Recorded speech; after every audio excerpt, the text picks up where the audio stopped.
আসসালামু আলাইকুম। আজ আমি আপনাদের সাথে সুন্দর একটি প্যান্ট কাটিং ও সেলাই করে দেখাবো। এটি 4 বছর বাচ্চার জন্য আমি তৈরি করব। তো আপনারা পুরো ভিডিওটি দেখলে অবশ্যই সুন্দর প্যান্টটি তৈরি করে নিতে পারবেন। প্যান্টটি আমি কলি ছাড়াই তৈরি করব। তো দেখুন এখানে 2 প্যাট কাপড় নিয়েছি। তো কাপড়টি আরেকটি বাঁশ দিয়ে আমি 4 পাট করে নেব। বন্ধ সাইড আমার দিকে থাকবে আর খোলা সাইড কিন্তু অপর দিকে থাকবে। তো কাপড়টির লম্বা এখানে 16 ইঞ্চি আছে আর চওড়া 10 ইঞ্চি, মানে 2 ভাঁজে আছে। চওড়া হচ্ছে 20 ইঞ্চি মোট। তো এখানে আমি প্রথমে এলাস্টিকে যেন 2 ইঞ্চি পরিমাণ আমি কাপড় রাখবো। তো আপনারা ছোটো বাচ্চাদের জন্য তৈরি করলে 1.5 ইঞ্চি রাখতে পারেন। তো আমি লম্বার মাপটা নেব এখানে 12 ইঞ্চি পরিমাণ 4 বছর বাচ্চার জন্য, আর নিচে 1.5 ইঞ্চি পরিমাণ এক্সট্রা নিচে সেলাই করার জন্য নেব। তো এখন স্কেলের সাহায্যে আমি দাগটা সমান করে টেনে নেব। তো এখানে কোমরে এখানে আমি কিন্তু 9 ইঞ্চি পরিমাণ নিয়েছি। তো 9 ইঞ্চি পরিমাণ নিলে কিন্তু প্যান্টটা অনেক ঢিলাঢালা হবে, বাচ্চা পরতেও সুবিধা হবে। তো হাই আমি নিয়েছি 8.5 ইঞ্চি আর 1 ইঞ্চি সেলাইয়ের জন্য এক্সট্রা নিয়েছি। মোট 9.5 ইঞ্চি পরিমাণ নিয়েছি। আপনাদের বাচ্চার মেজারমেন্ট অনুযায়ী হাইটে নিয়ে নেবেন। তো দাগ দিয়ে আমি একটু হাইয়ে শেপ দিয়ে নিচ্ছি।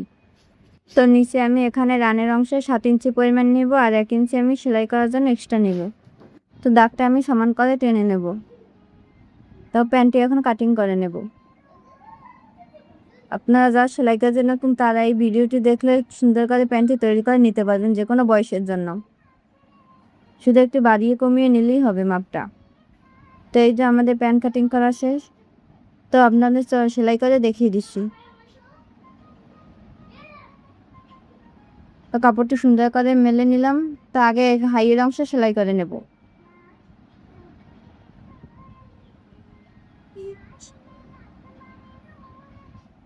কাপড়টি সমান করে ধরে আমি কিন্তু হাইটে সেলাই দিয়ে নেব। তো এক পাশে হাই সেলাই করা শেষ, অবশ্যই আমি কিন্তু ডাবল সেলাই দিয়েছি, আপনারাও ডাবল সেলাই দিয়ে নেবেন। তো একই নিয়মে কিন্তু আমি অপর সাইডে হাইটা সেলাই করে নেব।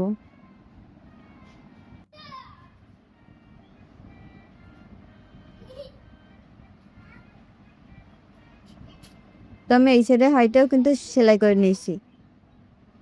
তো আমার 2টা হাই সেলাই করা শেষ। তো এখন আমি রাবার ভাঙার জন্য আগে একটি মুড়িয়ে সেলাই দিয়ে নেব। তো তার জন্য আমি কাপড়টা আগে উল্টিয়ে সোজা করে নিয়েছি। তো এখানে প্রথমে চিকন করে 2 সুতো পরিমাণ কাপড় নিয়ে আগে সেলাই দিয়ে নেব। একই নিয়মে কিন্তু আপনারা বড়দের সালোয়ারের এলাস্টিকটা এরকমভাবে লাগিয়ে নিতে পারবেন। তো বড়দের সালোয়ারে কীভাবে এলাস্টিক জয়েন করতে হয় এই চ্যানেলে আমার ভিডিও দেওয়া আছে, চাইলে দেখে আসতে পারে না। তো আমি কিন্তু প্রথমে মুড়ি একটি সেলাই দিয়ে নিয়েছি। এখন 4 বছর বাচ্চার জন্য আমি এলাস্টিকটা কত ইঞ্চি নিয়েছি আপনাদের দেখিয়ে দিচ্ছি। এখানে আমি 16.5 ইঞ্চি পরিমাণ নিয়েছি, আপনাদের বাচ্চার মেজারমেন্ট অনুযায়ী আপনারা নিয়ে নেবেন। তো এলাস্টিকটি মাছ বরাবর বাঁশ দিয়ে একটি সেলাই দিয়ে নেব। ভালোভাবে ব্যাক স্টিচ দিয়ে সেলাইটা করে নিতে হবে, নাহলে কিন্তু এলাস্টিকটি ছুটে যাবে। তো আমি ভালোভাবে ব্যাক স্টিচ দিয়ে এলাস্টিকটি সেলাই করে নিয়েছি গোল করে। তো এখন প্যান্টের সাথে আমি এলাস্টিকটি অ্যাটাচ করে নেব। তো এলাস্টিকটি জয়েন করার সময় একটি বিষয় খেয়াল রাখতে হবে যেন সেলাইটি এলাস্টিকের উপর না পড়ে, তাহলে কিন্তু এলাস্টিকটা বড় করা যাবে না। হাত দিলে আপনারা বুঝতে পারবেন এলাস্টিকটি কোথায় আছে। তো এলাস্টিকের পাশ থেকে আপনারা কিন্তু সেলাইটা দিয়ে নেবেন। তো এলাস্টিকটি এরপর প্যান্টের থেকে টেনে টেনে বের করে আপনারা বড় করে নেবেন। ভিডিওতে আমি যেভাবে দেখাচ্ছি এরকমভাবে আপনারা এলাস্টিকটি জয়েন করে নেবেন।